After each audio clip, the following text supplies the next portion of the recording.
যদি কেউ অপরাধ করার পরে স্যালেন্ডার করে তার সাজা কেমন, আর যে অ্যারেস্ট হয় তার সাজা কেমন? বলে যে নিজের ইচ্ছায় সজ্ঞানে এসে স্যালেন্ডার করে, আইনেও বলা আছে তার সাজাটা একটু কম হয়, তার সাজাটা একটু কম হয়। আর কাউকে যদি পুলিশ গিয়ে অ্যারেস্ট করে তাকে কিন্তু রেহাই দেওয়া হয় না। যত দৌড়ানো পুলিশকে দৌড়াইছে তার সাথে 10 ডবল দৌড়ানো তাকে জেলখানার ভিতর দৌড়াইতে হয়, কারণ এটা অ্যারেস্টের মামলা। রব্বে করিম বলে আজরাইল তোমার কাছে এসে তোমাকে অ্যারেস্ট করে আমি রবের দরবারে হাজির করার আগে বান্দারে সজ্ঞানে মন থেকে তুই যদি মরার 5 মিনিট আগে একবার বলিস ও আমার রব মাফ করে দাও, আমি রব তখনও মাফ করে দিতে রাজি আছি। ইসলাম বুঝার ধর্ম। ইসলাম কিসের ধর্ম? যত বুঝতে থাকবেন তত আপনি প্রেমে পড়বেন, যত প্রেমে পড়বেন তত ঈমান বাড়বে, যত ঈমান বাড়বে তত আপনি রবের রহমতের কাছে যেতে পারবেন। আচ্ছা বলেন, রবের রহমতের দরবার কি শান্তির না অশান্তির? রবের রহমতের দরবার কি ঘৃণার না প্রেমের? তাহলে প্রেম ছাড়া আপনি যাবেন কিভাবে? হিংসা নিয়ে যাবেন কিভাবে? অহংকার নিয়ে যাবেন কিভাবে? কারণ যে সেক্টর আপনি যেতে চাচ্ছেন সেখানে তো হিংসার কোনো অস্তিত্বই নেই, অহংকারের কোনো অস্তিত্ব নেই। আছে তো আছে, একটাই আছে, সেটা হচ্ছে মায়া, সেটা হচ্ছে মমতা, সেটা হচ্ছে প্রেম। সেটা আপনার দিতে হবে না, আপনার রব আপনার অন্তরে যেটা দিয়েছেন সেটাকে উল্টা দেন। আল্লাহ যেটা দিয়েছে ওইটাকে দেন, হিংসা দিয়েন না, পারবেনই না, কারণ ওখানে হিংসার কোনো অস্তিত্ব, অহংকারের কোনো অস্তিত্ব।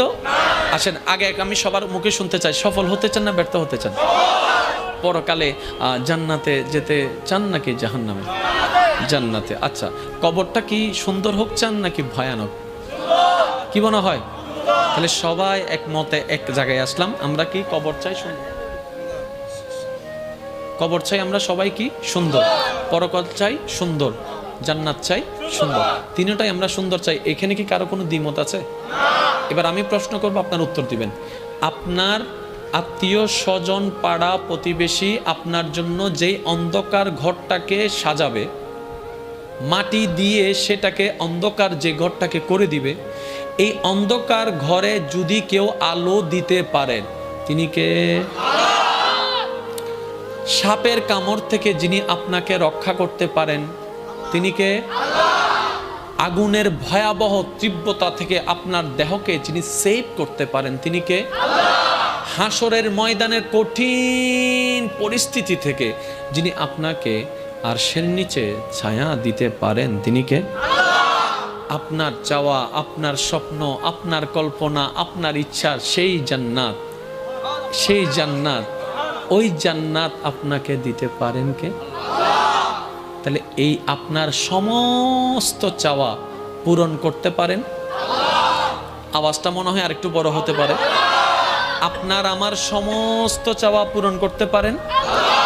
এবার সেটা গেল পরকালীন সাবজেক্ট। এবার আসুন একটু মাটির উপরেরটা চিন্তা করি। আপনার জ্ঞানের দরকার, এই জ্ঞান দিতে পারেন কে? আপনার সম্পদের দরকার, সম্পদ দিতে পারেন কে? আপনার ইজ্জত সম্মানের দরকার, সেটা দিতে পারেন কে?